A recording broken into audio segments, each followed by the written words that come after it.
क्या भारत की सोलर कंपनियों के अच्छे दिन अब खत्म होने वाले हैं? क्या अमेरिका के एक बिल ने भारत के करोड़ों के ग्रीन एनर्जी बिजनेस को झकझोर कर रख दिया है? वारी एनर्जी और प्रीमियर एनर्जीज जैसे दिग्गज स्टॉक्स में ज़बरदस्त गिरावट आई है और इसका सीधा असर पड़ा है भारत की टॉप सोलर कंपनियों पर। 23 मई को अमेरिकी शेयर बाजार से एक बड़ी खबर आई जिसने क्लीन एनर्जी सेक्टर में निवेश करने वालों को हिला कर रख दिया है। अमेरिका के पूर्व राष्ट्रपति डोनाल्ड ट्रंप ने एक नया टैक्स बिल पेश किया है जिसका मकसद है बाइडेन सरकार के इन्फ्लेशन रिडक्शन एक्ट IRA की कई क्लाइमेट पॉलिसीज़ को ख़त्म करना।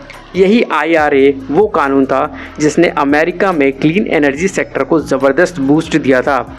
सोलर प्रोजेक्ट्स, इलेक्ट्रिक व्हीकल्स और ग्रीन टेक्नोलॉजी के लिए भारी सब्सिडी दी गई थी, लेकिन अब ट्रंप के नए बिल का मकसद है एयर पॉल्यूशन कम करने वाले फंड्स को हटाना, ग्रीन हाउस गैसों को घटाने वाले प्रोजेक्ट्स को रोकना, इलेक्ट्रिक व्हीकल्स पर मिलने वाले इंसेंटिव्स को ख़त्म करना और सबसे बड़ा झटका रेजिडेंशियल सोलर रूफटॉप इंस्टॉलेशंस पर मिलने वाला 30% टैक्स क्रेडिट हटाना।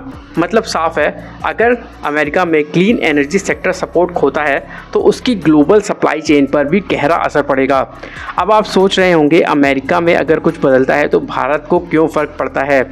असल में भारत की दो प्रमुख सोलर कंपनियां वारी एनर्जीज़ और प्रीमियर एनर्जीज़ इंटरनेशनल मार्केट्स खासकर अमेरिका में भारी एक्सपोर्ट करती हैं। वारी एनर्जी का ऑर्डर बुक 57% हिस्सा विदेशी बाज़ारों का है, वहीं प्रीमियर एनर्जी की ऑर्डर बुक में 73% की हिस्सेदारी एक्सपोर्ट की है। जैसे ही यह खबर आई कि अमेरिका ग्रीन एनर्जी सब्सिडी को ख़त्म कर सकता है, ग्लोबल इन्वेस्टर्स में डर का माहौल फैल गया और भारत की सोलर कंपनियों के शेयर्स भी लुढ़कने लगे। वारी एनर्जी का शेयर 7.74% गिरकर 2,765 रुपीज़ पर बंद हुआ। वहीं प्रीमियर एनर्जी का शेयर 2.5% से ज़्यादा की गिरावट देखने को मिली। दिलचस्प बात यह है कि दोनों कंपनियों ने मार्च तिमाही में ज़बरदस्त नतीजे पेश किए थे। वारी एनर्जी का मुनाफा 619 करोड़ रहा, पिछले साल से 34% ज़्यादा। ऑर्डर बुक 47,000 करोड़ रुपए तक पहुंच चुकी है। प्रीमियर एनर्जी ने 278 करोड़ रुपए का मुनाफा कमाया। सालाना आधार पर 167% की बड़ी छलांग देखने को मिली। ऑर्डर बुक 8,400 करोड़ रुपए तक पहुंच चुकी है। लेकिन सिर्फ यह भारत ही नहीं, अमेरिका की सोलर कंपनियों के शेयर भी इस खबर से 20-30% तक गिर गए। यानी ये सिर्फ एक देश की खबर नहीं थी, ये पूरी ग्रीन एनर्जी इंडस्ट्री के लिए एक बड़ा झटका था। अब सवाल उठता है, आगे क्या?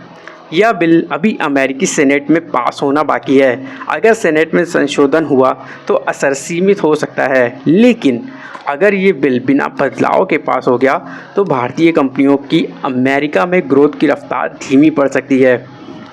मार्केट एक्सपर्ट्स की माने तो अमेरिका में डिमांड कम होने से भारत की सोलर कंपनियों को नए ऑर्डर्स और रेवेन्यू के मोर्चे पर दबाव का सामना करना पड़ सकता है।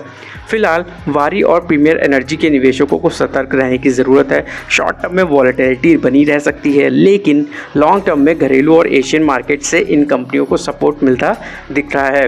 हालांकि बाजार में उतार चढ़ाव जारी है, ग्लोबल मार्केट्स में भी और इन दोनों स्टॉक्स में भी।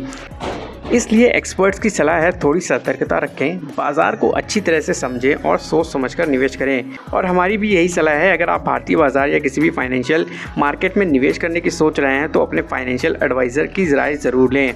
यह वीडियो सिर्फ हमने जानकारी के देने के मकसद से तैयार किया है ताकि आप समझ सकें कि वारी और प्रीमियर एनर्जी के स्टॉक्स में गिरावट क्यों आई।